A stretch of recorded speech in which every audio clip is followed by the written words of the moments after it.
Board of Education to order. It is November 21st at 7 p.m. I'd like to recognize our visitors both here and online. If you please stand with me for the Pledge of Allegiance.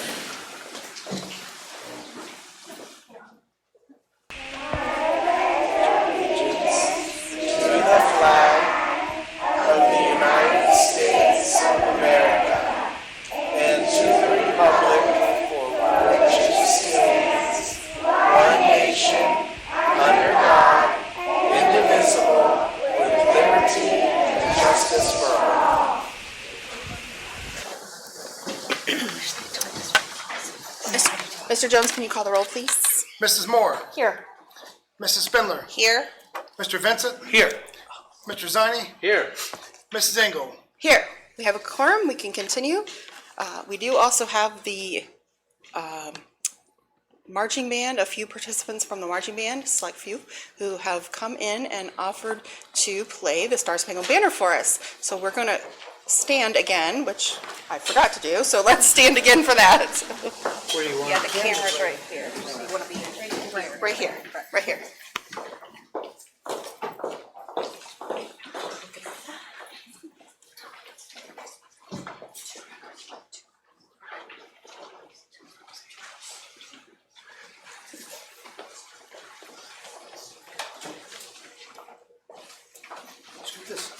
Scoot this way just a tad. That camera right there is there you go. There we go. Big smiles.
Thank you all.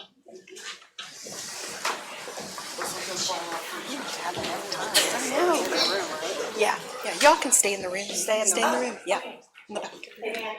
It would. Stay in the room.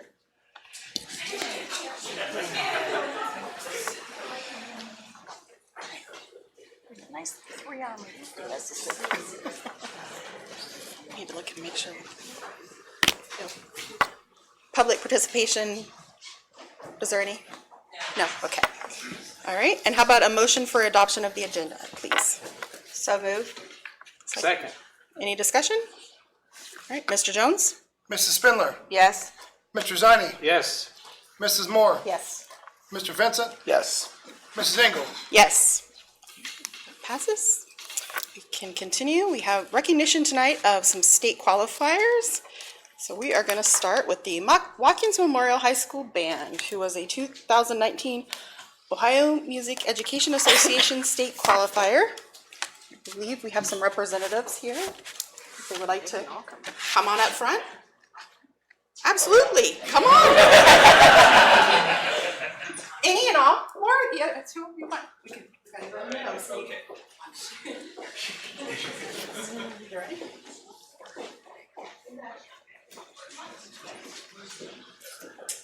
The Board of Education would like to recognize the 2019 Watkins Memorial Marching Warriors for their achievement as state qualifier for the 2019 marching band season. Recently, the Watkins Memorial Marching Warriors competed at the Ohio Music Education Association State Marching Band Finals at Hilliard Bradley High School on Saturday, November 2nd, 2019. Their appearance at state finals for the third consecutive year was the culmination of a successful season that included 4 state qualifying competitive performances and the highest score since 2013. The band reached its highest enrollment in recent memory with 116 members, and as a result of the growing enrollment at Watkins Memorial, the band moved up to the top class in the OMEA competition. Despite the challenges of growing numbers and more rigorous competition, the members of the marching band rose to the occasion and represented our school and community well. The board would like to recognize the Watkins Memorial Marching Warriors for their hard work, dedication, and representation of the Southwest Licking Schools. Thank you all very much.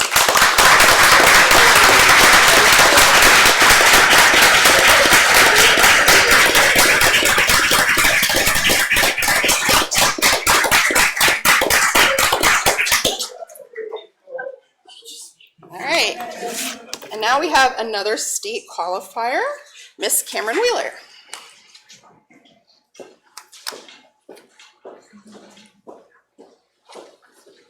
This one she did all on her own. Maybe with some help from teammates too, right? All right. The Board of Education would like to recognize Cameron Wheeler for her achievement as state qualifier for the 2019 cross-country season. Cameron Wheeler is now the 3rd fastest girl in Watkins Memorial cross-country history with a time of 18 minutes 43 seconds. This time ranks her as the 7th among freshmen in the state of Ohio for 2019. She also holds the Watkins record for the Pickerington North Regional course. Cameron placed 74th at the state championship as a freshman. The board would like to recognize Cameron for her hard work, dedication, and representation of the Southwest Licking cross-country program. And congratulations.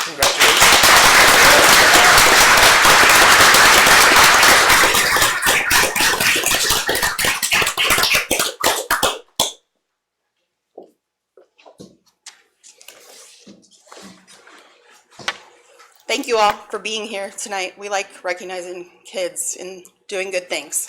So thank you all. All right. And you do not have to stay for the rest of this. Unless, of course, you want. Yeah, unless of course you want to. Pretty exciting. I know. All right, and how about a food service presentation, please?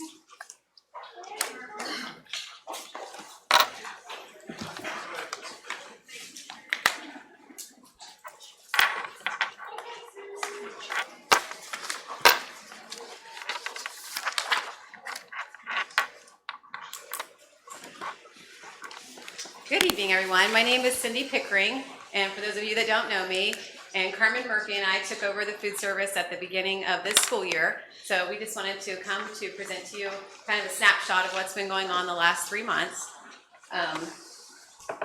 So what we did is we pretty much dug right into the schools, into the kitchens, and we tried to learn as much as we possibly could. That's from running the dish machine to serving the food, preparing the food, prepping it, working the cash registers. We tried to get in all 5 schools once, at least once per week, and we want to continue that for the remainder of the year as well. We met with our team at the beginning of the school year, and the things that we wanted to focus on was providing really good customer service to the kiddos. We wanted them to feel welcome coming into the cafeteria and feel like they're coming in to get a meal from their moms, to come and eat. We also wanted this year to be a year of positivity and to really focus on things that are going well. We spent a lot of time gathering facts and ideas. We have a great staff. There's 26 ladies that have been here quite some time. There's probably about 15 of those that have been here between 10 and 19 years. So there's a wealth of knowledge from those staff members, and we've been asking them to give us ideas, and they've been very creative about that and telling us what's been working for them, what's not. So we've been trying to implement some of those as we go along and as we're out in the kitchen. I've also been wanting to share information with them on a monthly basis, kind of like what I'm doing with you tonight. I have been giving them reports on a monthly basis so that those kitchens can kind of take ownership of what's going on. I'm giving them reports of their inventory, of the number of meals that they're selling, and of our profits, so that they can kind of take a look at that and see if they can adjust it. And it's been really good because I've already had cooks that have called already and said, thanks for sending me the inventory. I know what I'm going to do to get this down for next month, or they've gotten ideas to be able to increase their meals for bringing the kids in. So that's been really good. So speaking of numbers, I wanted to give you numbers for our last full month, which would have been the month of October. And this picture was actually taken today at Kirkersville. So we had our Thanksgiving meal at all of our buildings today. That just shows you a little bit of it. They had some mashed potatoes and gravy and turkey and rolls and some cookies and things. But this shows our numbers for lunches per day and breakfast per day. So district-wide, we do about 1,700 lunches per day. Breakfasts are obviously always much less, but that's consistent with other school districts as well. Our participation rate is about 41%. We would like to get that to grow, maybe between 50 and 60% as we move forward, and I'll talk about ways to do that. And you can see with the middle school and high school that the middle school is a little bit higher than the high school, but that does make sense because our juniors and seniors are allowed to leave early. So a lot of them don't want to waste time eating lunch. They know they're going to be leaving in a short period of time. But even though the high school is less, you'll see on the next slide that they do obviously have the most sales in their a la carte. So the kids might just go and grab something, before they leave, something like that. So there's the sales that is just for the month of October. Next is our eligibility statistics. So this is showing you in each building how many kids have qualified for the free lunch program, for reduced and for paid. We obviously want to get those numbers up. And the reason being is because the more kids that we have that are free or reduced, we get more money back from the state. We get for our reimbursement. So Carmen and I have been really working at this to try to get as many people to apply as we can. You have to run direct certification twice a year, and I've already done it twice a year, so I'll probably end up doing it 4 or more times a year just to try to get those people to qualify each time. We also seek out the kiddos that may have a big or negative balance or that keep coming in to get courtesy lunches. We try to contact those parents individually, either by email or by phone, so that we can try to get them to show them how to apply for that. So if that's the case in those situations. This is our profit loss report for October. So basically I just took everything that we are getting in from the schools, from our sales, and then subtracted our payroll, our food, all of our expenses. And you can see for each building, it looks like for our elementaries, we profited about over $4,000 in each building, and then $10,000 for high school and $13,000 for middle school. And this is something that, again, that the cooks are looking at as well and trying to see what can we do about those numbers. For instance, subs. Subs is a small number up there, but when we call in subs, we're having to spend more money, so they know that affects that. And sales, of course, would be our receipts coming in. How can we get more kiddos in the cafeterias to eat? So what we've been doing one thing is obviously looking at the menus. When we came in to this, the menu was already set in place for this year, so we haven't had been able to tweak it much, but we are going to start doing that. For January, we're going to tweak it just a little bit based on some of the things we found, and then we'll change it some more for next year. But what we've done to do that is we have our head cooks advisory team. So they come and they tell us what is working for them, what's not working, what they're hearing from the kids from the front line. We did student surveys for our National School Lunch Program Week. So we got a bunch of surveys in from all buildings, all ages. And we took that and did a spreadsheet and kind of looked at what the kids are saying they liked. We asked them what they liked, what they didn't like, and what they'd like to see on the menu. We did cafeteria visits where we kind of just went to table, sat down with kids, talked to them, and just tried to get some feedback from them as to what their feelings were. And then I printed off a bunch of surrounding school menus just to kind of look to see what other districts are doing. I talked to other food service directors and asked them what was working for them and got some products from them as well. And then looking again at our actual sales. What days are we selling the most food or the most kids coming into the cafeteria? With that information, just kind of quickly what we're going to do. Coming in January, we're going to add the 2 items that the kids asked for the most, which was soup and grilled cheese and breakfast for lunch. We're going to increase the veggie options at the elementary so that there's always a cold option and a hot option. We are going to reduce the number of entrees at the elementary level because we were having a lot of waste with that. The little kindergartners were coming in and they had 3 choices for the day, plus they had any leftovers from yesterday, and the lines were taking a long time and the food just wasn't moving through well, plus we're having our staff have to prepare all that. So we're going to reduce it so that elementary has 2 main entrees per day, and the middle school and high school still have 4. The high school actually has 5 because they have smart mouth pizza too. But we then took our top selling breakfast items, the 5 top selling ones. We got rid of the ones that are just not selling, and the kids are always asking for something else anyway. And we're only going to do those top 5. We'll just rotate them Monday through Friday. That's what a lot of the other districts do as well. And then we're going to add our yogurt twister and delivery pizza and our smart mouth cheesy bread to the high school. coming up in January. Then for next year, we'll look at maybe doing a 4-week rotation instead of the 3 that we've been doing, and then adding some more suggested items. There's some listed there that the kids have asked for as well. And we'll just continue to monitor the sales and adjust the menus items accordingly based on the information from prior. This is something I'm required to give to the board from ODE. They asked that I give you the compliance report, just letting you know that we are meeting the nutrition standards. There can't be any competition with the food service department. That this is only related to food and beverages that are sold. And then lastly, our menus do follow the National School Lunch and Breakfast Program. We also follow the USDA Smart Snacks and Beverage Guidelines. We do the offer versus serve program, so that just means that we are going to offer all 5 food groups to the kiddos, and the students have 3 food groups. They have to have 3 food groups on their tray, with one of those being a fruit or a vegetable.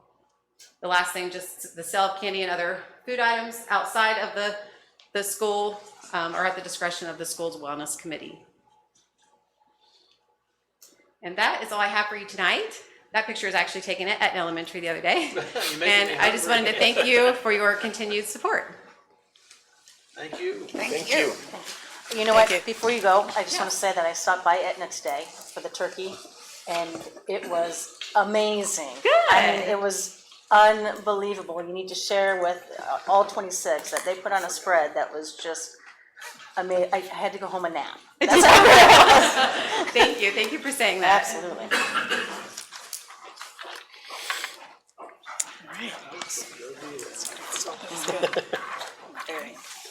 Carmen Miller. That's fine. Yes. Yes. All right. PowerPoint up here. I got a PowerPoint presentation again. As you know, we've been here several times with some options. We've added 2 of those options now with combining the locker room facility with the bleacher project. I hope that I don't confuse you. It's not too confusing in the way that it's presented. If you have any questions, please stop me while I'm going through. So first, here's the overall site that we're talking about. Okay, we've got our visitors here and the home site here. What we were tasked with is we want to look on the visitor side and moving the home over to the visitor side and what that would look like. So we're going to have option A, and we're going to have 2 options for the plan.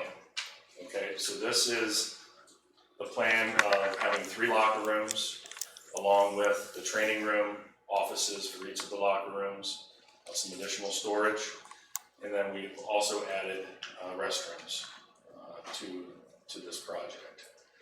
This option here is rotated when you're on site east and west, okay? And then this option here is taking these rooms and turning them 90 degrees, creating a more linear design. Now you'll see here in a minute how that makes sense. This option here, okay, these are the same 2 options, okay, but this dashed line is now a 2,500 seat bleacher. Okay, because we're trying to put these underneath the bleacher. So what does that look like? Here's what you currently have right now on the home side. You have roughly 36 inches of elevated bleacher. So if you were to put a locker room underneath this particular bleacher at this elevation, you can see that you're going to be getting back pretty far, okay, with the front of the locker room. Okay, hence why you're seeing this gap here, okay, because we need to get that head height for the locker room. Follow? Okay, so now in the tan here, this is what you would see on the roof of the locker room, and then the red is the bleacher in the press box. And then on the linear side of it, you can see that you would see a little bit less roof on the back, but now it sticks off the side of the bleacher. Okay, follow that? Now, this is what it would look like with the east and the west option being placed on the site. You can see that we have our home run fence here. And by putting it with a lower elevation on the bleacher, it's pushing it into the baseball field. Okay, this is kind of where we started, and then it's like, well, what do we want? I don't want to have to move the home run fence, get into creating a whole new grade for the baseball field. So that's why we did the linear design.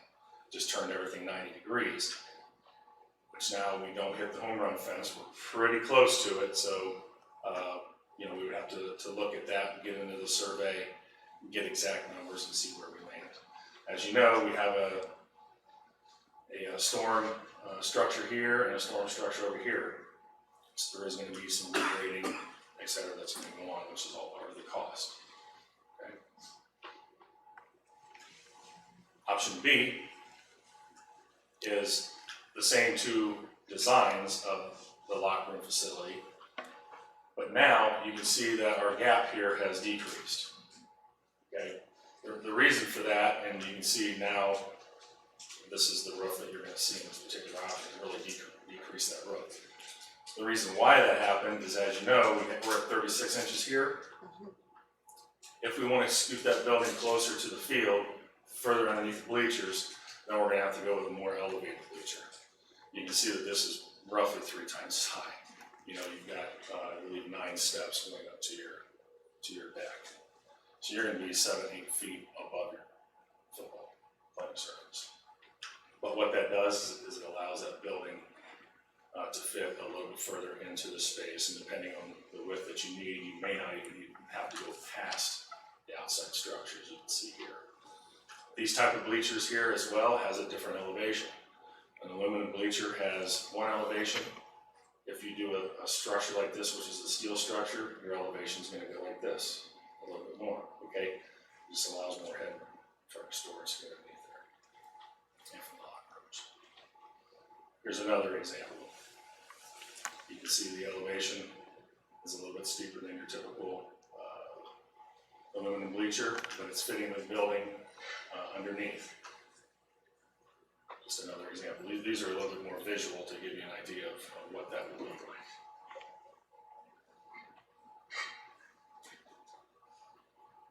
With this particular option, placing that one on site, we're going to miss our home run fence, so we should be able to fit it, but you are going to see some of that roof sticking out from the locker room space. And then your linear option is going to see that last example that I showed where it was completely under, we should be able to accomplish that. But because of the requirements of the locker rooms, we will have the ends sticking out and the addition of the restaurant facility.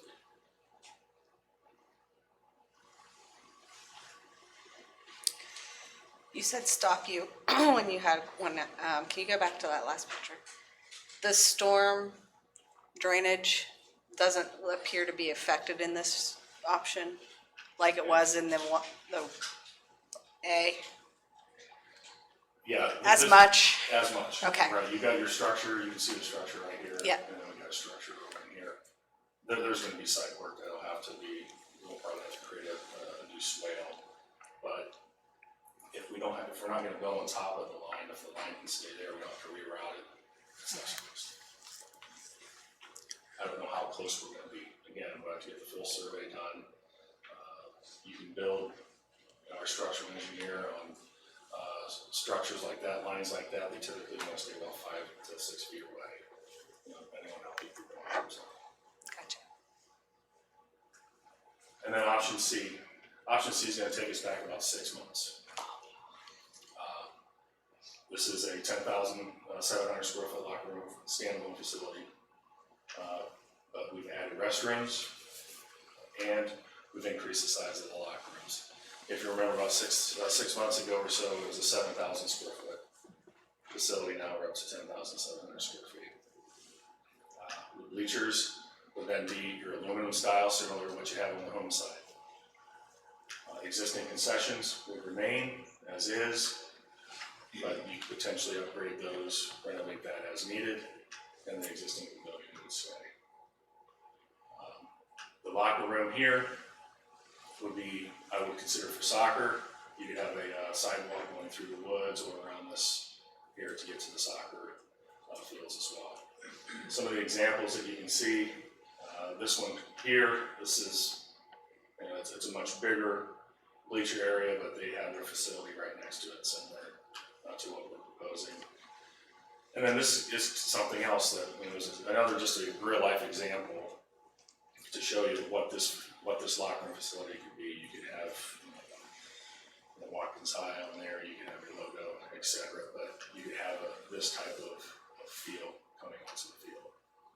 So just trying to give some real life examples versus everything being kind of in plain view at this point. So that's what it is. Any questions? Cost-wise, is Yeah. one. Comparative dollars. Let me get this out. Yeah. I spoke with a bleacher representative because doing a steel structure like that is different than your typical aluminum bleachers. So to do the separated locker room building, okay, we're roughly in the 2.3 to 2.5 million dollars. That's For option C. for option C.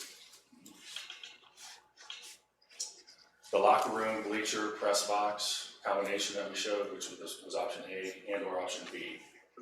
Okay, 3.6 million total, with 1.2 million of that being the bleachers. For any of those four options. Yes, because the buildings are very, very similar in size. They're still, What did he say? you're taking that 3.6. building out from underneath the locker room and you're just moving it over, so the cost of that building isn't going to increase much, okay? The bleachers, a typical aluminum bleacher of that size, and at least it had some numbers. We've got numbers in the past, it's less than $1 million, but because it's a custom built structure, the cost goes up. And there's some site work that's going to be done. So for any of the options, the bleachers are gonna be over $1 million. Is that correct? If you do the aluminum bleachers, Uh-huh. Lisa, I know she spoke up previously about having some numbers, but I'm not sure that those numbers include the site work, the concrete pad, the demolition, AE fees, permits, all that stuff. We would anticipate a 2,500 seat aluminum bleacher being 900,000. Okay.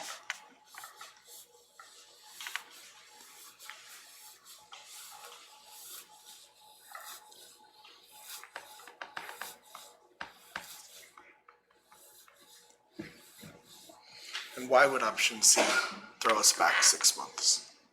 Not throw us back 6 months, that's what we That's the presented design. 6 months ago. Oh, okay. It was the original Just design alert from us. 6 months ago. We're just kind of circling around. Okay. Yeah. Yeah, and if you want, looking at this and seeing the examples that we've seen, talking with some of the bleacher reps and seeing some of the other examples, if you want, I guess our opinion would be option C, to have a standalone structure. I feel it's going to be the best for the district. It's going to look the best. That's just my opinion. Yeah, and We'll do whatever. Brian and I had talked, I think you ought to probably talk a little bit about the possible conflict in the timeline and losing a season. Yeah, having a standalone structure, obviously the visitors bleachers can stay there while the construction's happening. There'll be a little bit of an inconvenience.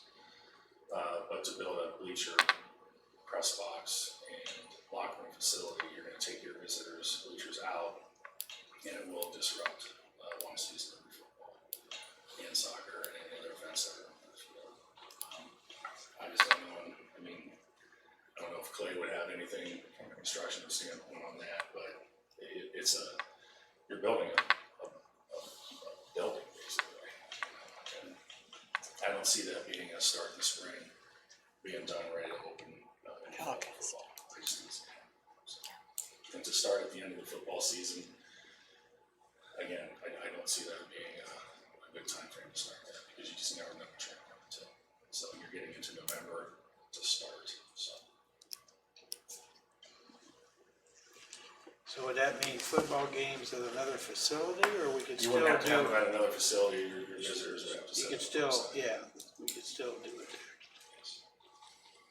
It's been done before, but I just want to lay it out there. No, I was gonna ask you what your thoughts were, and then you gave it to me, but I personally think option C makes more sense to me, and the least cost, which is another factor, obviously, so. It allows you to do your bleachers. I know leases reported bleachers are at the end of their lifespan. Right. So not saying they would have to be done next year or for the 2021 season, but it sounds like they're pretty much done. So, but it would not have to be with this building project. So is it feasible to do it next spring then? Yeah, if you would do option C, we would recommend that we start construction midsummer. So that way it's done for the following football season. Option C does include the cost of bleachers, only the building itself, right? It does not include bleachers. Okay. So what was the you said 9K, 900K. 900,000 is what we're estimating for just the bleachers. So basically, any way we go, it's $3.5 million, approximately. Approximately. That's our opinion. Yeah. And talking with a bleacher rep that does work all around the state, I feel pretty comfortable with Yeah. the bleacher part of it. The building, again, there's some variables. Yeah. You guys want to put in pro-style lockers, and it goes from, $200 locker to $800 locker. I mean, those Right. types of things aren't. And we're assuming the soils are buildable, that we're not going to have to bring in loads and loads of new dirt, et cetera. So there's some assumptions there. Maintenance wise, is there any difference in the steel structure and the aluminum structure? They would last roughly the same period of time? I could ask. I would rather ask our rep that to see. I do know in his conversations that little triangle. I can go back and show you. It's not going back. But you know how the building's set back a little bit from the front, so you have that triangle. It gets full of dirt and leaves and everything else. Yeah.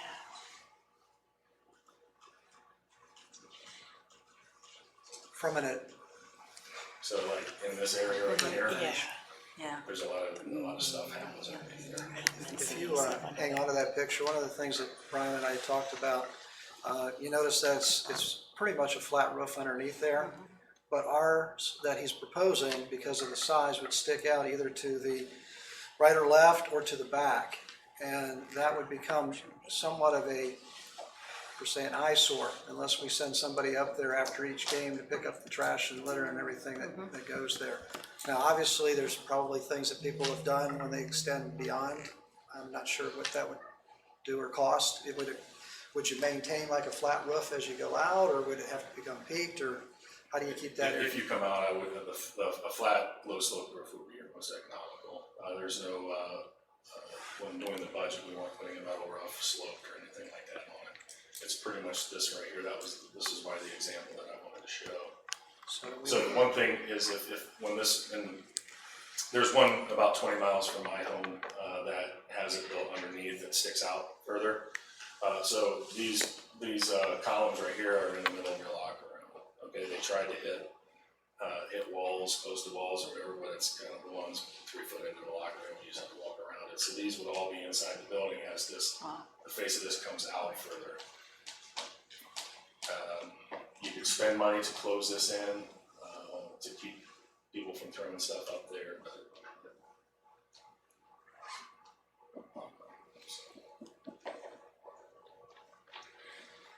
The separate building 2.3, that'd be a flat roof too. I know that'd be a gable. Gable I metal have a roof. shingle. I have a shingle roof Yeah, like one metal, I think, yeah. because your pavilion is a shingle roof as well. So I matched that. Can you go back to the floor plan of C?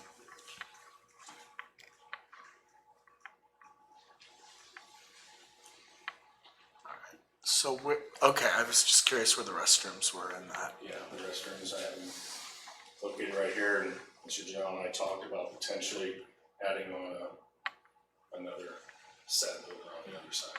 So you have 2 sets. This could also be mirrored, so the restrooms are closer to the concessions.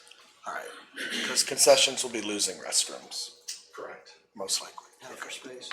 I liked having a locker room over here because this could be the locker room for the soccer and the events that we want up here.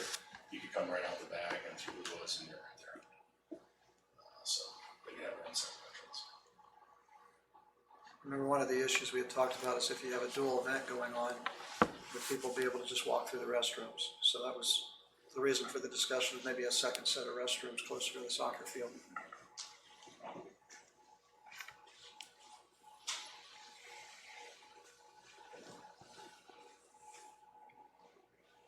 I know it's a lot of information, but not that you'd have to vote on anything, but maybe a direction that you'd like him to continue, maybe working both options. I don't know if that's if Brian wants to hear that, or if we narrow it one direction or the other.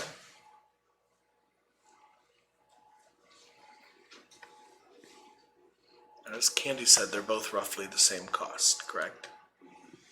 For the actual building of it, is the same size. If we get into bringing the columns, like in that picture, bringing those columns inside the building, you're working around that, there could be some potential upcharge in construction. I mean, we can lean on the contractors to ask us at that time, but 10,000 square foot is 10,000 square foot at this point, especially if you're building it underneath the freestanding structures. You mentioned maybe 200,000-300,000 difference between the two. That'd be about it. Okay. But then the option C, you get a gable roof versus a flat roof. So there's give and take on both. Right.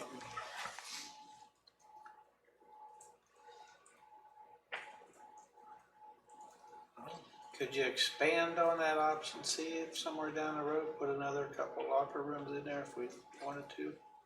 You could go to the north here. You can go get into the woods. You're pretty much locked at this point here.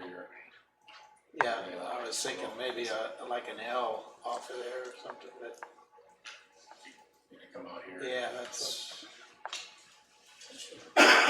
you'd have to build it for that, I would We would have to assume, design it that that it's an add-on. you're not closing off any egress. Yeah. You did that with the district office. Gave us the ability to expand out the back on an L. So I'm sure you'd be able to design something if you go that route. With the new bleacher complex, will the press box be added to that, or will we continue to use the press box we have now? Okay. How would you envision it working during halftime when the teams are coming out of that facility with traffic from the fans going back and forth to the concession stand? That's a good question. There's two ways you can deal with it. One is you can just let the kids walk across and the fans wait. Or you can there's a Piqua high school near my hometown. They have a gate that slides. So there's someone that comes there when halftime comes, they slide the gate, everybody waits, players go through it, and they slide the gate open. I don't know if it's an inconvenience to them or not, but that's the way they do it there. I would see that similar, with it being the home team down here. If it was on the visitor side, I'd be a little more concerned. With it being on the home side, I would think we'd be okay, because that's where you're gonna have most of your security. Right, sit right in this.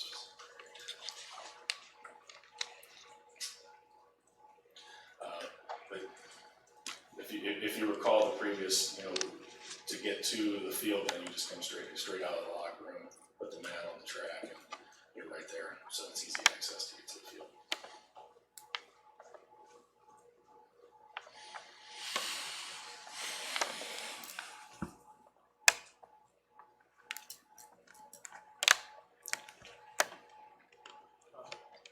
So from us tonight, you need what?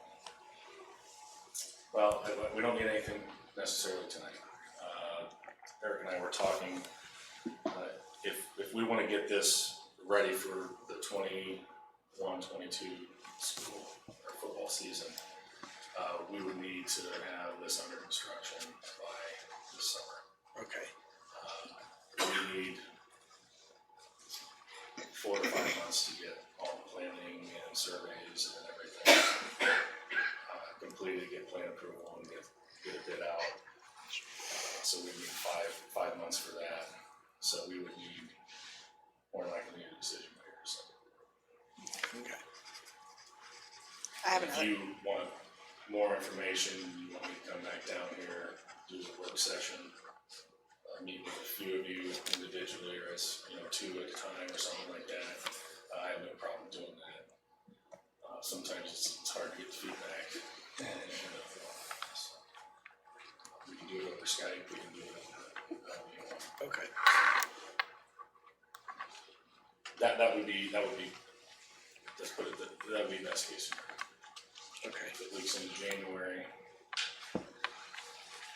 No, we should be able to, I think we should make a decision by December. We don't want to be pushing for. Right. And I know you said C was the best option. Just remind me again why you think C is the best option. to me, C is the best option, one for aesthetics, two for function.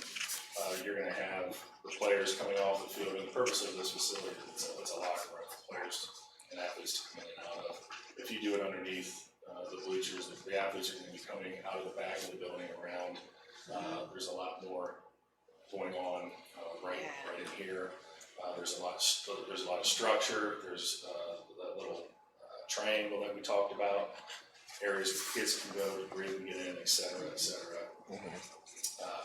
By doing it, we're gonna have to put it underneath the bleacher as far as we possibly can, so now you're gonna have a much more elevated bleacher, and it's gonna be up 7, 8 feet off of the ground. Quite frankly, when I look at the examples, I don't like it. Okay. I appreciate it. I guess I'm leaning towards 3. Yeah, that's kind of where I am with Roger and you said. Yeah.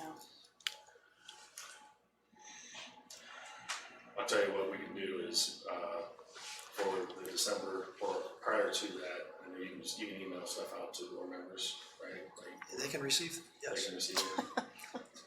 Is, we'll put this in 3 dimensions for you. Okay. And do a rendering, just to see the deal.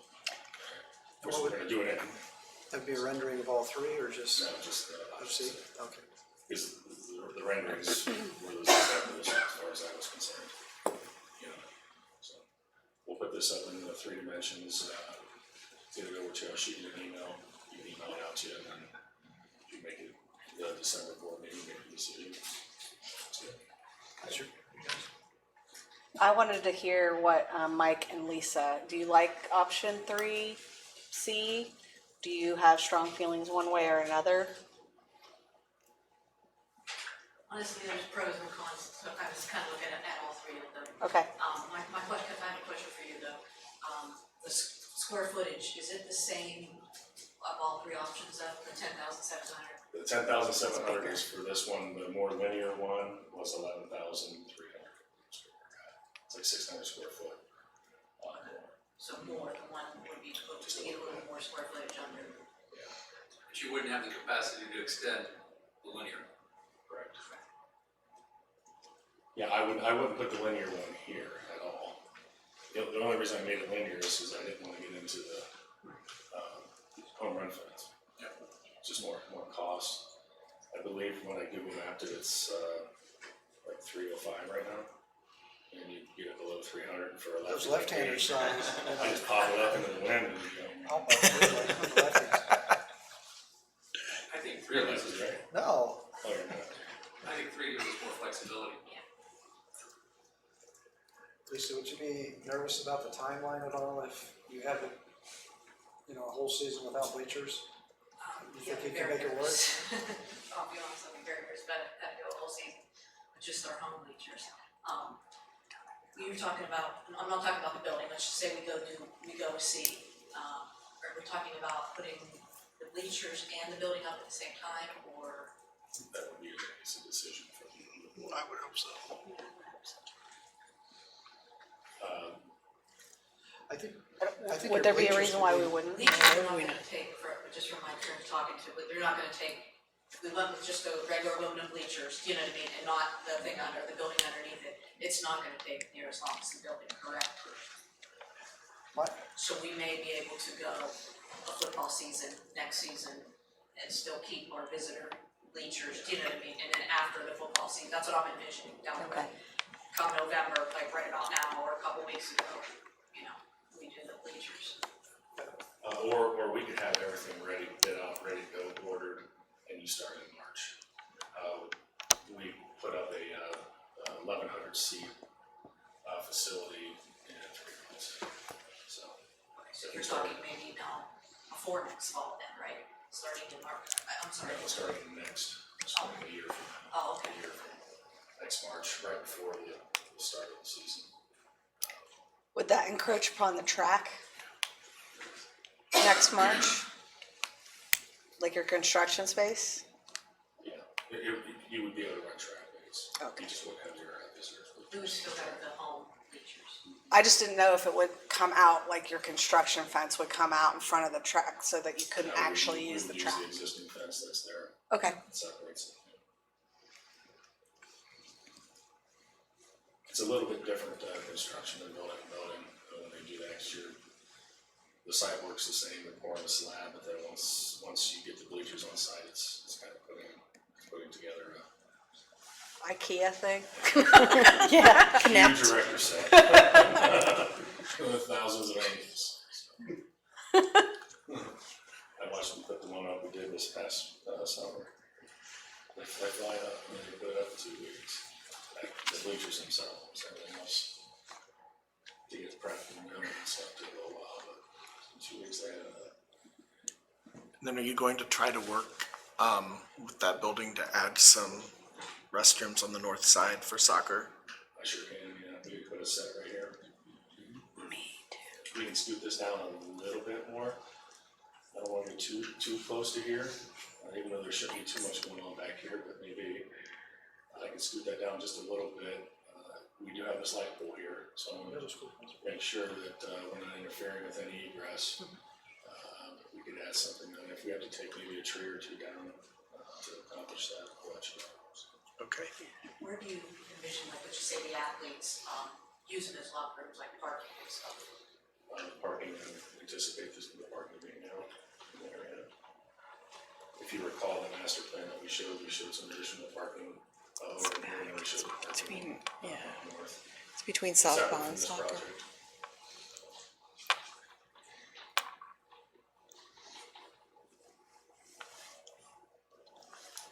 But what I did here with C is, maybe to help answer with Lisa, you could essentially do the bleachers whenever we can fit it in. It doesn't have to actually be timed up to start in March or anything, so you just basically pick an adequate time, maybe just next summer, or whatever the money's allocated, and that can go up right away. If you bid that one together, you could probably get a better price, and I just didn't know how construction, put those new bleachers up, let's tighten that up and try and get materials back for the new building, how those two things time out. Timing would be good, just if she can't get those things approved and we need to get started. I think they both should be done as one package. So somebody's coordinating, moving the equipment in there for the whole shebang. I know that's not work. One person doing site work for the bleachers Bleachers and the building. potentially, I don't think they do that or not, but Sure, you wanna do it. you just design it, right? I design it, make sure it's done right. There you go. Part of the standing is this, we have to go after it for money for this one, either through TANs or COPS or COPS, the levy option, so that's something we need to, if we need to start in January, we don't have the money right now, let's take it out of general fund and then try to get reimbursed to contract with the architect for this work. Does this include your cost too? Yeah. Is that 900,000 was for? Just saying. Just wondering, just ask a question. It does, yeah. Okay. But we can always start with the general fund and then reimbursement from any money we get back, but that's something we need to have a discussion about too. All right.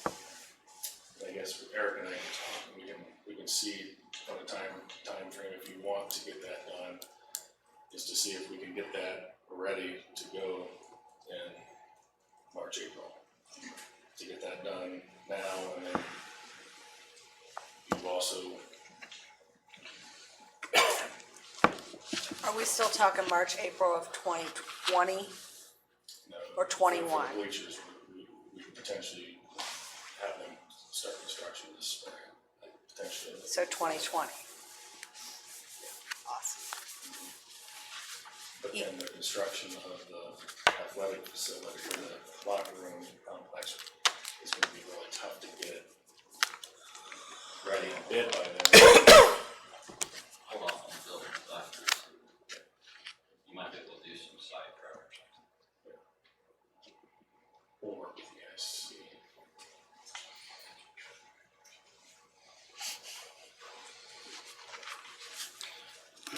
Do you want to take a formal motion on which option you want, or just So I was gonna say, if we, thoughts?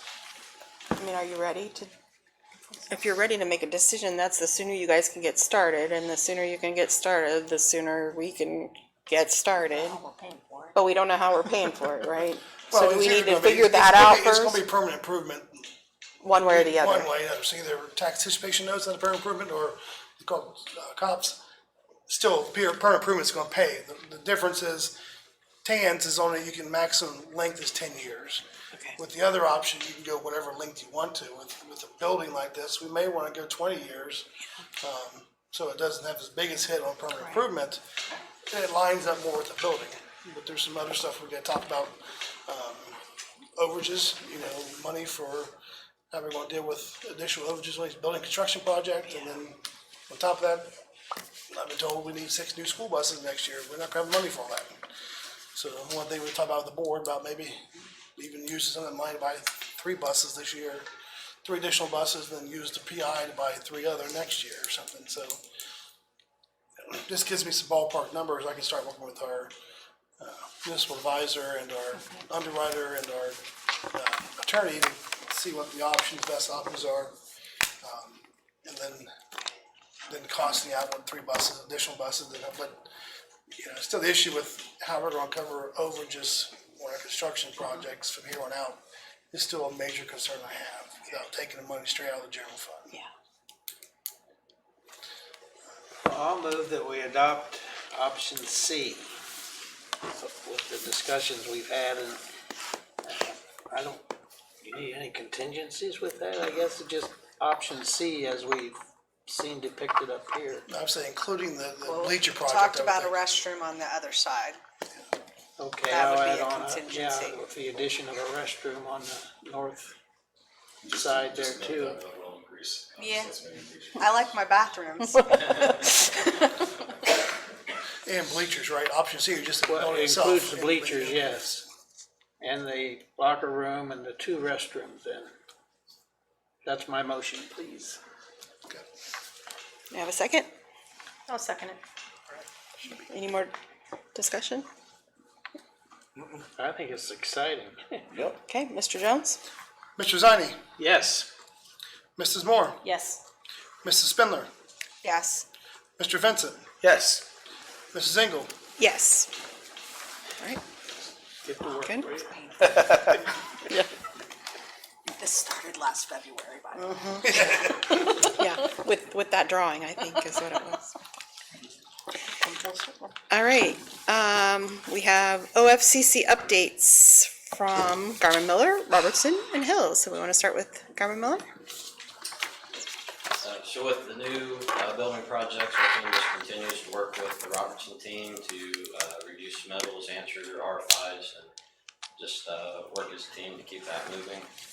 As far as Aetna, the project's in design, the schematic design budget is reconciled, and we are working on the next phase, which is design development. We've been working on that. We kept the progress moving. We will have a December 12th submission then for the design development, and that will get priced again then. As the drawings have got more detail in them, and that's 12. Watkins High School, we've completed the schematic design phase, and that's out for estimating right now. So that's where we're at with those. Any questions? All right, thank you.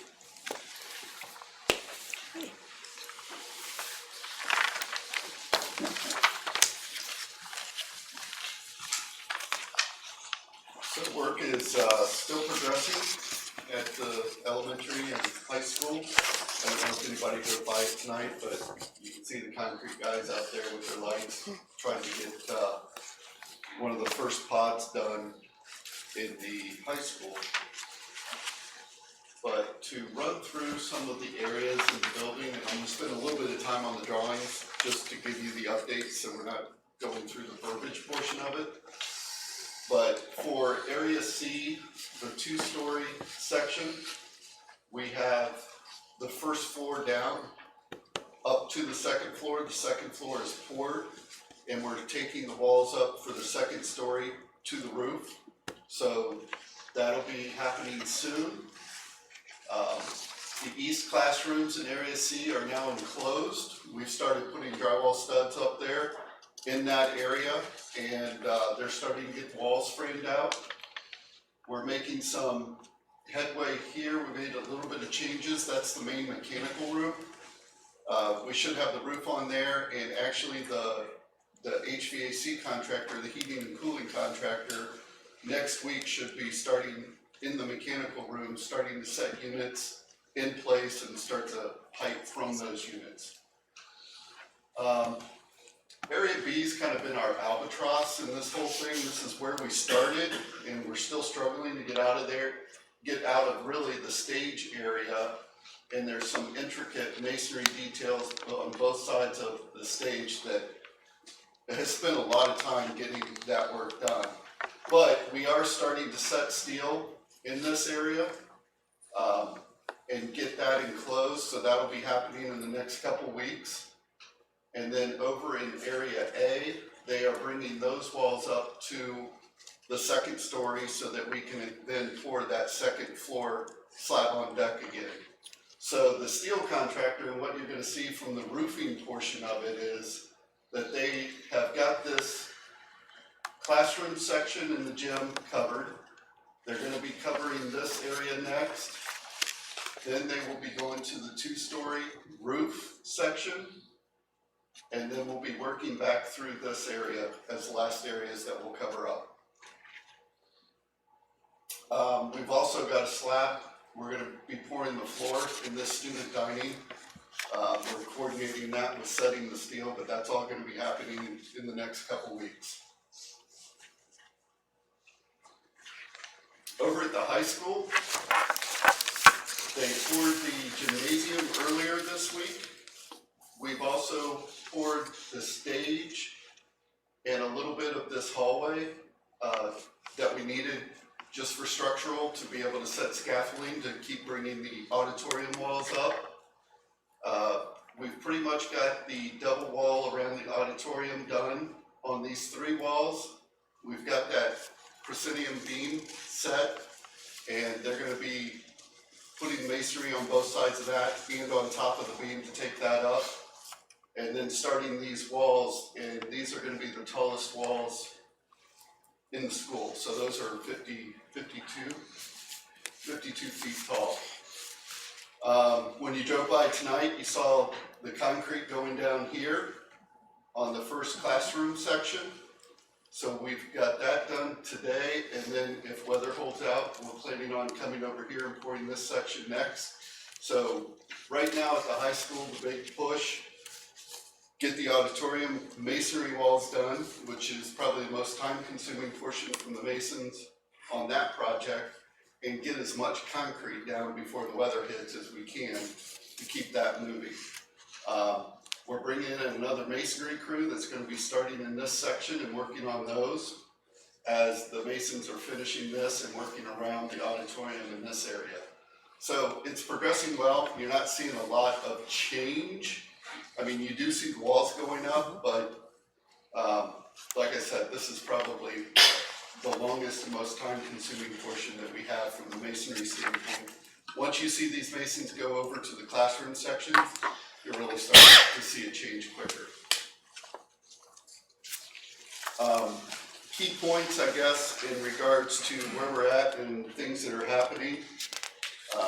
For the elementary, we've got a steel delivery scheduled December 16th, which is gonna be the roof on Area C and the floor on Area A. And one of the current issues that we're dealing with, especially last week, was that early cold blast that we didn't expect. Good and bad. The masons are masons now have all the material there they need to get set up for winter weather protection. We just shouldn't be doing it until like mid-December. So hopefully that stays and we can get some decent weather. And then at the high school, we've got a steel delivery scheduled for December 2nd. And that steel will be coming in and going directly to the gym. The next area that they're going to be setting would be the auditorium. So hopefully you start to see some roofs going up on that school also. One thing I wanted to highlight, and I won't be able to probably do this very often, but for the owner's contingencies right now, at the elementary school, we are at a negative $31,500. And at the high school, we are at a negative $77,000. And we were able to return almost $200,000 from the site package, where the site contractor bid a piece that was actually accounted for in the elementary, so we were able to give that money back. So that worked out well, helped bring some of the money down, helped build the contingencies. So hopefully we can keep that trend going. From the CMR contingency, the only point here is really in the 4-5 elementary. We've used 108,000 of the CMR contingency to date, which is a large number, but we also had to absorb some self-perform budget issues with the state, and also we missed the scope on some fireproofing. So those two combinations were about $80,000 of that. Project schedule for the site improvements package. Right now, they're moving the excess soils and working on the connector road. They are out of harm's way for any work to progress on the building.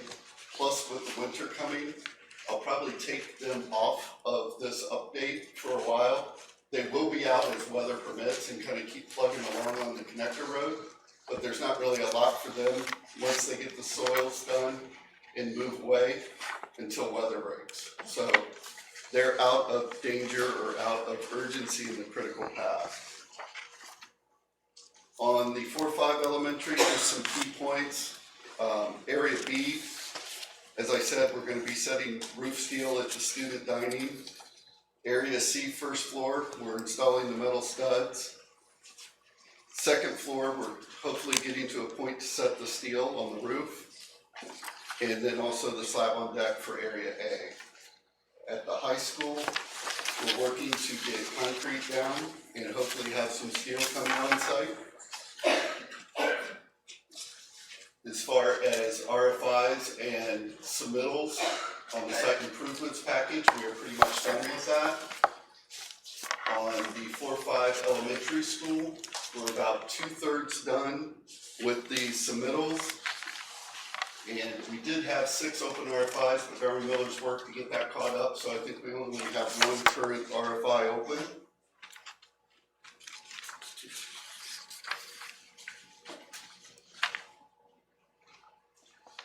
At the high school, we're about 1/3 done with the submittals, and we have 3 RFIs, none that are really in the critical path. We're continuing our on-site pre-installation meetings. This week, we had it with all the mechanical contractors as they are starting to come on site as we start to get roofs on the building to get them prepared and ready to go. And we'll continue those. Most of the installation meetings you see moving forward are going to be for finishes. So we've cleared that hurdle. We did have another safety inspection in November. At the elementary school, we had 8 violations. I believe 6 of those were centered around scaffolding. So we brought in the mason, had a sit-down discussion with him. We implemented some tag-in, tag-out procedures as a mandate for all scaffolding moving forward with that masonry contractor. So hopefully we've resolved some of those issues. We've got the same update and we kind of mirror the elementary school when we do our pre-installation meetings with the high school. So those are in the same stage. And on quality control, we had 2 issues at the high school, one of which was safety glasses, and I think the other one was the ladder that were abated immediately. Just some pictures, seeing the connector road starting to take shape. Also, we were able to get a base course of asphalt down coming in off of 40, so it's always nice to see black on our sites. You can see the east classrooms in area C with the roof. This picture was taken before they started the metal studs. The prep for the slab pour on the stage, and hopefully you'll be able to make it out on the 25th and just see the size. When we talk about the high school, the pictures don't really do it justice. When you actually get out there and see how big, how deep, how wide some of the things are for that school. We also have the prep for the gymnasium pour, the proscenium beam that was set. And then we've got our drone photos that show the slab on deck for area C, as well as the classrooms, high school, or area A at the elementary school that they're now starting to put masonry up.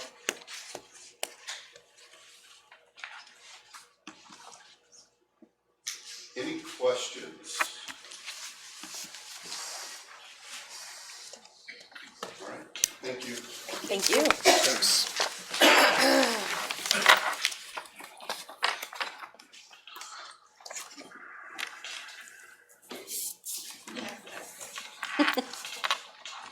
I don't really have a lot to add to what these guys said, except that tonight we will be approving these POR program of requirements schematic design for SD phase submission for Etna Elementary. And we talked last time we were here about the additional scope items that we were going to include.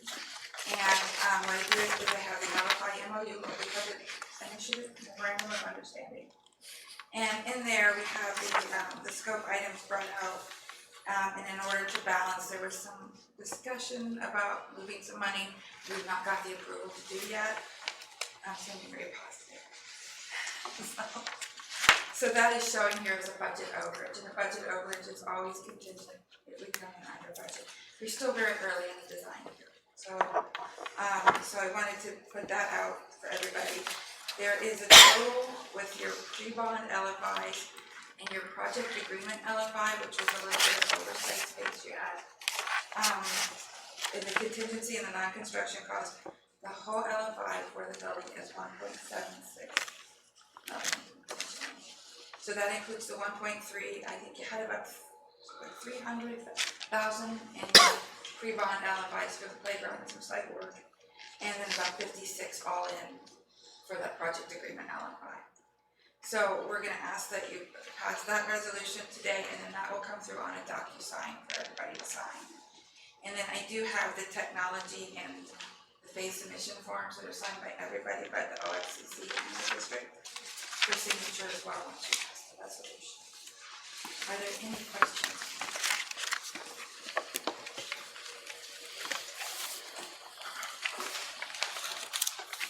Do you need me to stay? You don't have to. Sure. Any other questions? Thank you. Thank you. Thank you. Thank you.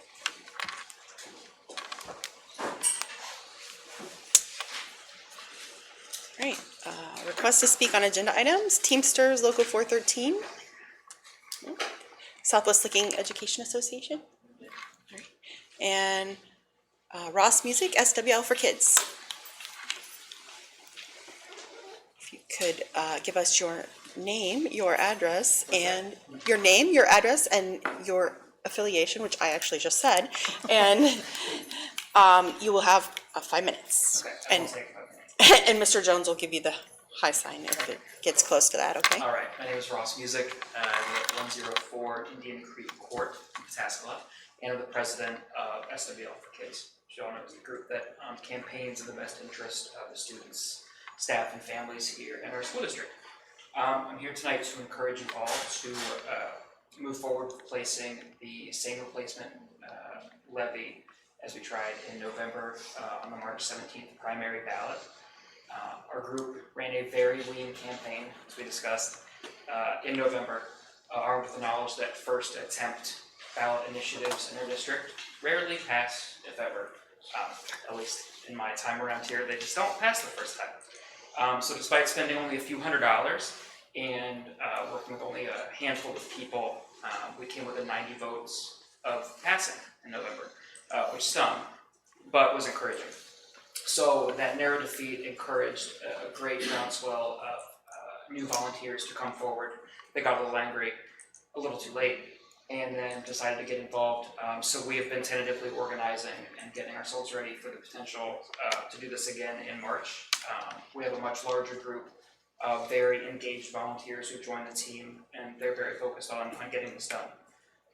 With the lessons that we learned in November, I really believe that we are in a much better place to fully educate and rally the community around the potential that this levy brings.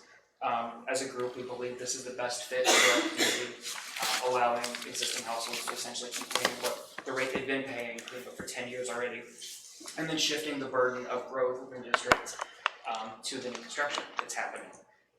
We did pretty well at making people understand that. There's a few more questions that we got after the fact that we will, our materials will focus on in March if we get the chance to do it again. But know that the group is much larger in size and much more motivated to rally larger if we get the chance again in March. And so we hope that you can move forward. Thank you. Thank you very much. Thank you. All right, approval of minutes. We have minutes from multiple meetings, approval of one or all, A through D. I approve, move approval for A through 4D. Second. Discussion? Mr. Jones? Mr. Vincent, Yes. Mrs. Spindler, Yes. Mrs. Moore, Yes. Mr. Zani, Yes. Mrs. Engel. Yes. That passes. Financial report. We need a motion to approve and then discuss. So moved. Second. Mr. Jones? Discussion. Attached is the executive summary for a month ended October 31st. It was a fairly routine month, nothing really out of the ordinary. We did receive our second income tax settlement for the year. It was slightly less than what we expected. Kind of keep an eye on that and see what's going on. The one we got in July was a pretty big increase over the prior year, and this one coming a little lower is a little surprise. So we have to keep an eye on the income tax and see how it goes. We got two more settlements come in, one in January, then again one in April. So we'll see. Other than that, there was really nothing too exciting about the month. Paid a lot of bills. Be glad to answer any questions you have on the executive summary.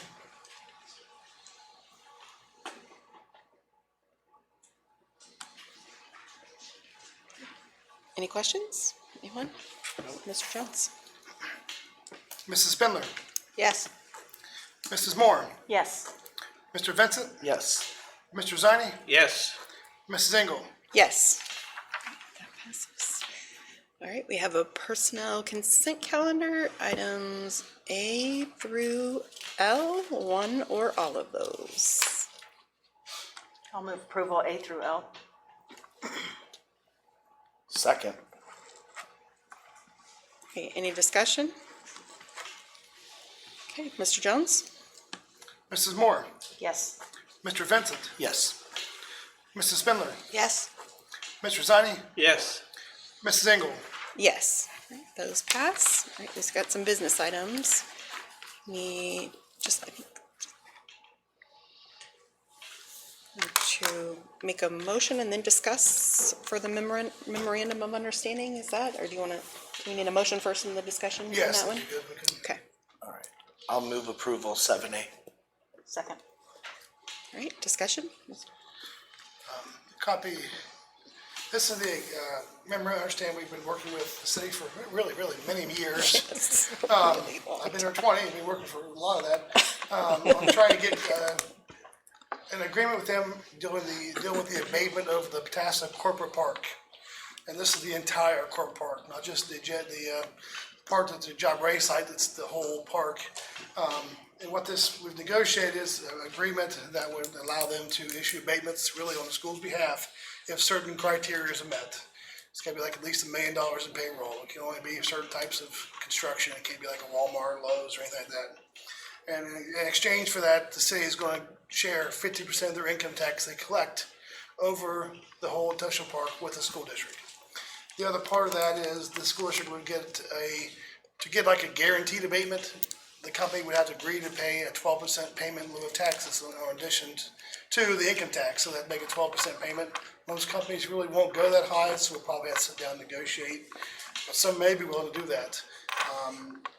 Mr. Nell and I have worked hard, and we've all known how this process is going, and it's my understanding the city has already approved this, and Licking Heights met Tuesday night. I just don't know if they approved it or not. This is the exact same agreement between the two school districts. We worked very closely with Licking Heights to make sure neither one of us getting an advantage, but we're really working well with each other on the projects and how everything works. So, it's my recommendation to the board that you approve this agreement MOU with the city of Patassa. Any questions?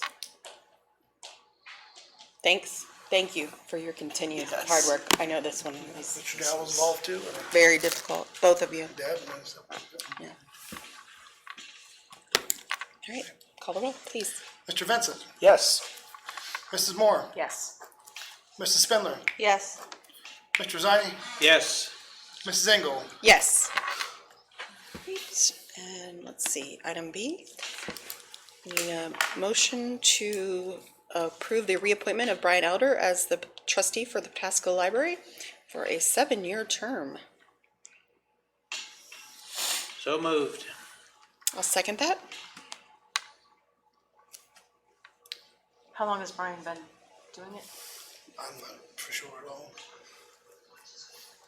Maybe 7 years before this. Yeah, I don't know if he's filled in somebody or if he's been here that long or not. I'm not sure. Do you know? I think he was previously on for 7 years. Oh, he is your son-in-law, right? You know what? I feel like maybe not. I feel like we've appointed somebody else in the time that we've been on here. Was there a lady? A lady, Okay. yeah. I feel like we've done that even recently. Yeah, like, Well, there's multiple positions. oh, are there multiple yes. positions? Okay. Okay, Yeah, okay. I'm like, I feel, maybe that's who it is. it's Thank really you. considered a school district library, so all positions have to be appointed by our board. Right, okay, This is a renewal. okay. Any more discussion? All right, Mr. Jones. Mr. Zani, Yes. Mrs. Engel, Yes. Mrs. Moore, Yes. Mrs. Spindler, Yes. Mr. Vincent. Yes.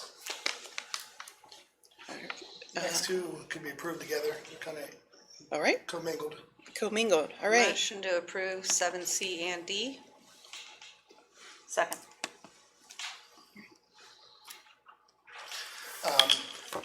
We'll skip right to D first. D is basically, this is the SD schematic design phase approval along with the LFI MOU that Julie Taggart was talking from Hill was talking about. This allows us just to move forward to the next phase, which is DD, design and development.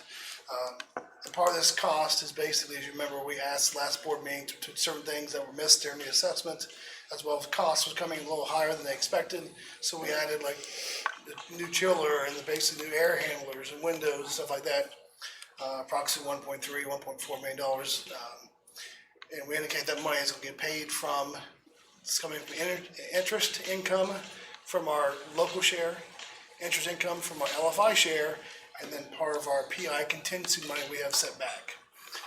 So the first resolution is actually, we can't spend the money from our interest income in our local share. Out of that account, we have to actually transfer it into our LFI. This is an OFCC thing. So the first resolution is actually authorizing, I think it's like $476,000 to be transferred out from Fund 00109184 to our LFI, which is 04. And then the remaining parts come out at 004 LFI, the interest income there, and from BI contingency. So I ask that you approve both these, so they continue moving forward, and hopefully we don't need to spend the full 1.3, 1.4, but just like the other building, we have to have the money available to move forward. Anything you want to add, Mr. Joe? No, you summed it up well. Wow. No, that's unusual. See me look down, I was like, Like what? You must be tired or something. All right, any more questions? Mr. Jones? Mrs. Spindler, Yes. Mrs. Moore, yes. Mr. Vincent, Yes. Mr. Zani, Yes. Mrs. Engel. Yes. Passes. Item E. Motion to approve the second reading and adoption of multiple policies. So moved. Second. Any discussion on any of those? No changes were made. No, yeah, okay.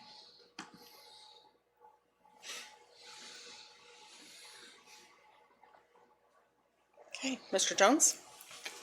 Mrs. Moore, Yes. Mr. Vincent, Yes. Mrs. Spindler, Yes. Mr. Zani, Yes. Mrs. Engel. Yes. Passes. Item F, which is the resolution for the substitute levy. We need a motion to approve that resolution, and this is the second Yes, reading of this, second correct? final one that I put on the ballot. Motion to approve item F, 7F. Second. So this is a resolution of intent to place the levy, the substitute levy on the ballot. The county auditor certified the exact same millage rate as last time, 6.4 mils. But again, that's no new taxes. This is essentially a renewing our emergency operating levy and allowing some growth for new construction. So I ask the board to please approve this second resolution. Any discussion? Okay, Mr. Jones? Mrs. Spindler, Yes. Mrs. Moore, Yes. Mr. Vincent, Yes. Mr. Zani, Yes. Mrs. Engel. Yes. That passes. We have item 8, A through C. You probably can take those all together. They're overnight trips for different teams. Move for approval A8, A through C. Second? All right, any discussion? Just a real quick comment. Yeah. Just to make you aware of the first two trips, there's no school missed. With Okay. the robotics trip, there are 2 school days missed. Okay. Just an FYI. Okay. Any more discussion? All right, Mr. Jones?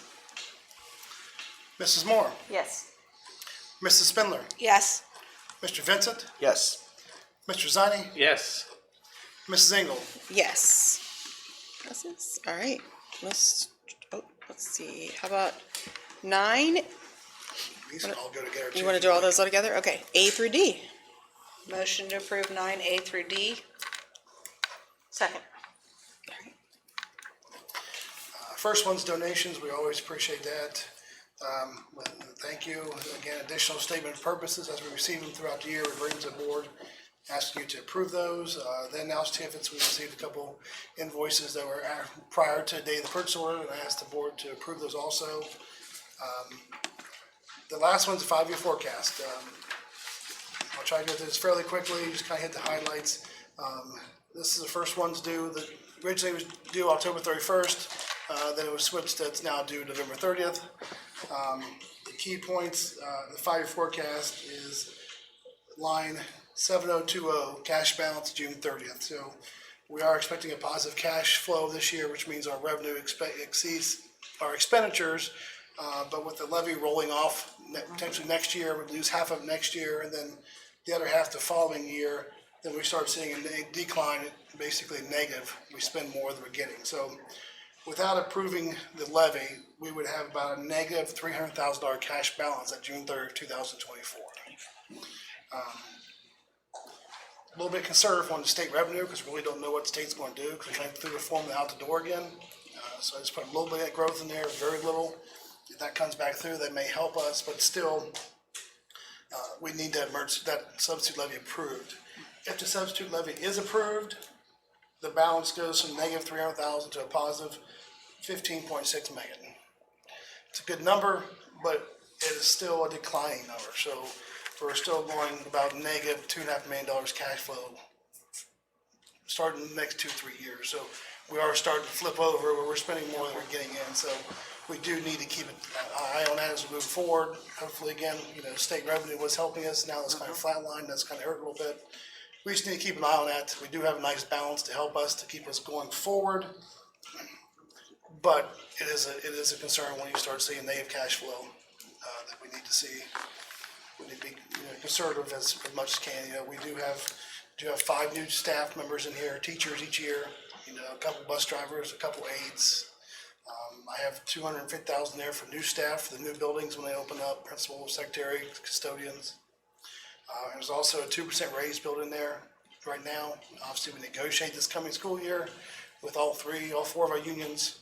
So we just have to be careful with that, what we're seeing, that we don't go too far with the raises to make sure it doesn't cause too much problems. But the first key is getting that levy approved, and then we can worry about everything else. So I ask the board to please approve the 5-year forecast and authorize it to be submitted to Ohio Department of Education on November 30th. I'm glad to answer any questions you have, or if you have questions later as you review it, please feel free to reach out to me also. Rick, how long does it take you to prepare that document? There's a lot of stuff in there. Yeah, Is it an ongoing process? It changes every day as you get new information, new receipts come in. Probably initially, you probably got a week in it, just the document itself. I mean, to get all the budgeting numbers, you got multiple months to put the budget together. Once you have this year's numbers, and you kind of just look at the history to kind of get an idea, but you got at least a good week in putting that document together and hoping, again, it's a guide. It's not a Bible. I can't say these numbers will match what they will be in 2024. It's a guide, something for you as a board to see what's going on and what we're seeing. But again, we should use it, talk about it as we make decisions, but it really isn't in all because things could change and it could go more positive, but also it could change and go more negative. We just got to keep an eye on it. But, it's required by the Ohio Department of Education, and so we might have to do it. We do it twice a year.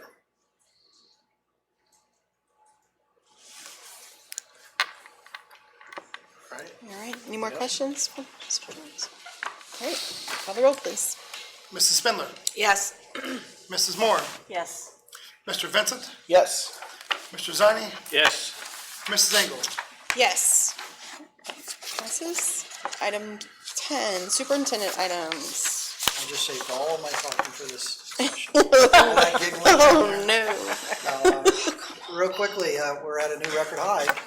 We surpassed our September total. Again, it died down like we thought it was going to do. Once you get some withdrawals and everything factored in, but we're at 4388, which is up 4 students from, I guess, up 7 students. We want to look at that, but we're up a total of 130 students for the year.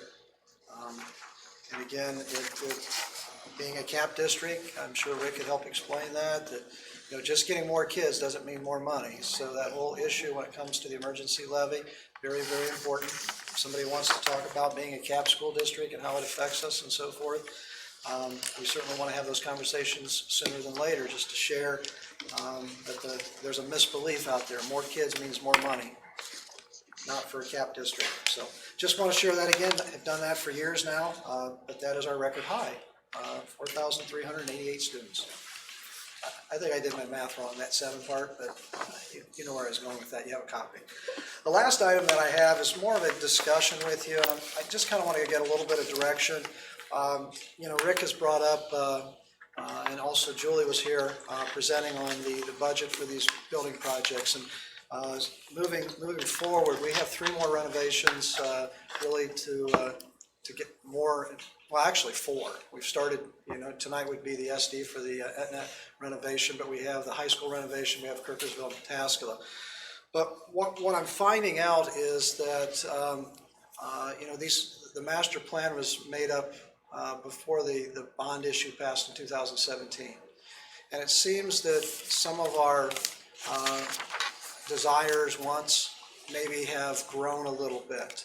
And when we're sitting down with the staff, some of the board sat in some of these meetings, the administration, teachers, our desires are exceeding what we have in that master plan.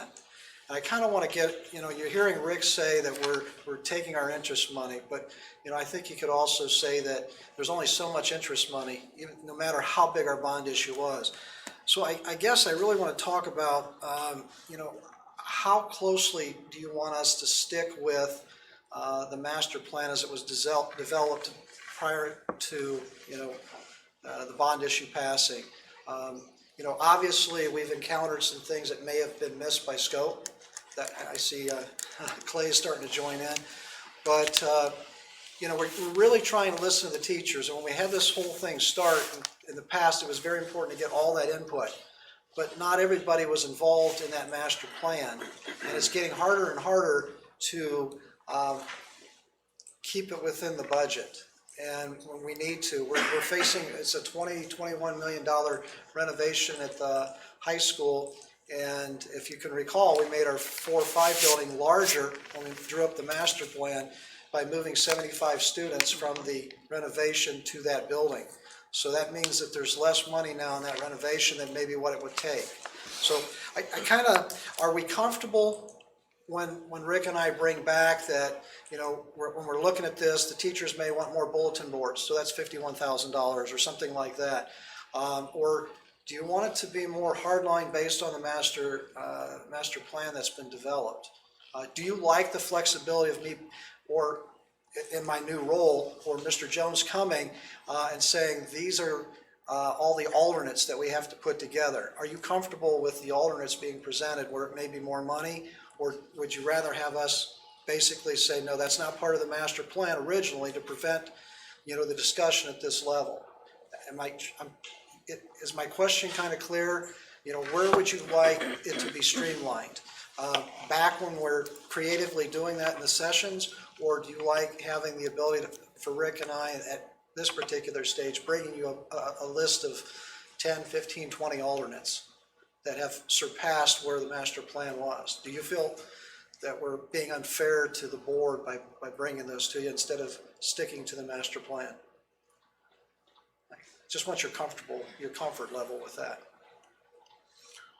Discussion, thoughts? I think it's acceptable to be bringing it back to us You're for comfortable with that? discussion. Yes.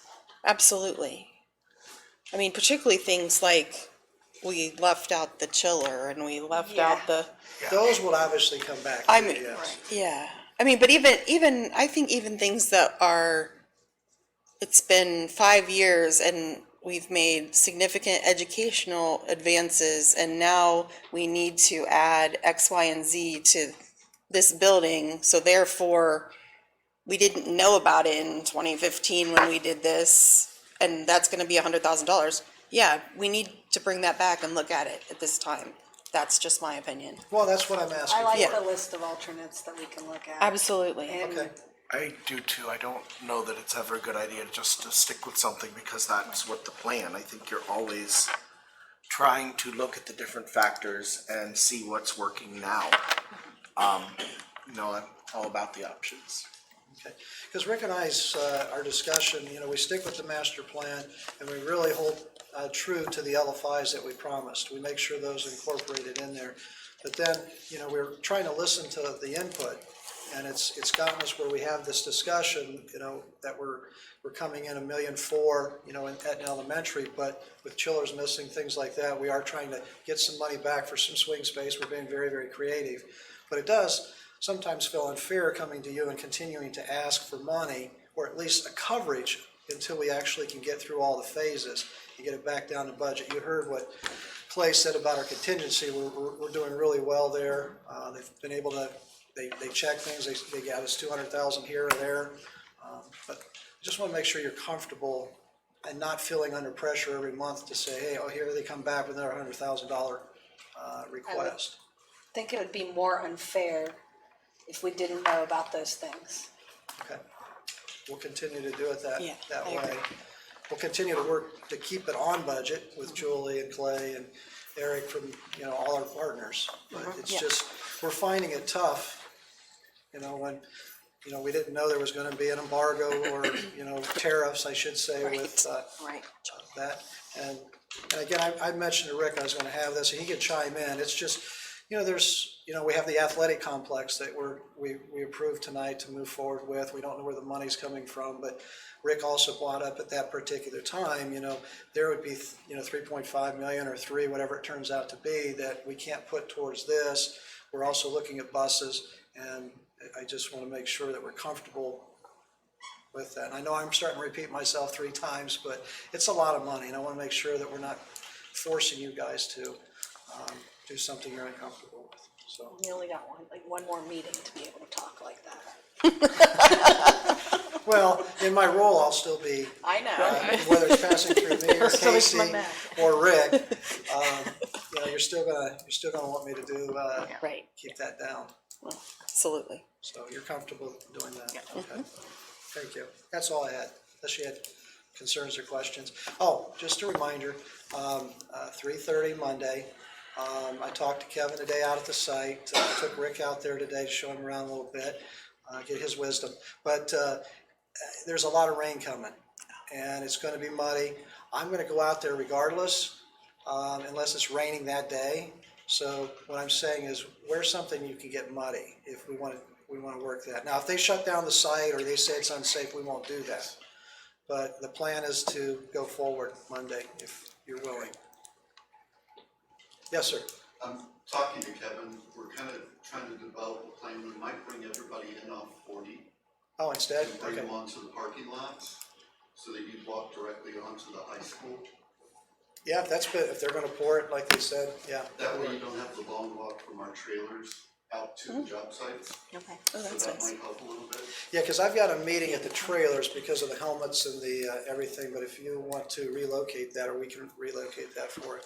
And Parking lot would be there, great. really, we can take stuff out there if you need us to, or whatever it may be. Most of you We have have your our- helmets. We have our helmets in our In our vests. vests. And you got your Right. vest. Mine has pockets. We'll bring some extras. Now, since most of you are wearing glass, will we have to get safety, do we have enough of those? We'll have them there. We'll find some. Yeah, because there may still be work. They were actually, Oh, it's everybody's heard it, me. they were out till about 5:30 the night they poured the high school gym. They had lights and everything going. Kevin said they That was worked at all the way 5:30 a.m. AM. Wow. Oh, Yeah, they worked right gosh. through the night. Nice. Looks really, really neat. You're gonna enjoy the tour. To get our picture there at the Yeah. same spot. Yeah. My husband can pick up the kids. All right, that's all I had. Okay. All right, request to speak on non-agenda items, Teamsters 413, Southwest Licking Education Association. Okay. We need a motion to adjourn. So moved. Second. Mr. Jones? Mrs. Spindler, Yes. Mr. Vincent, Yes. Mrs. Moore, Yes.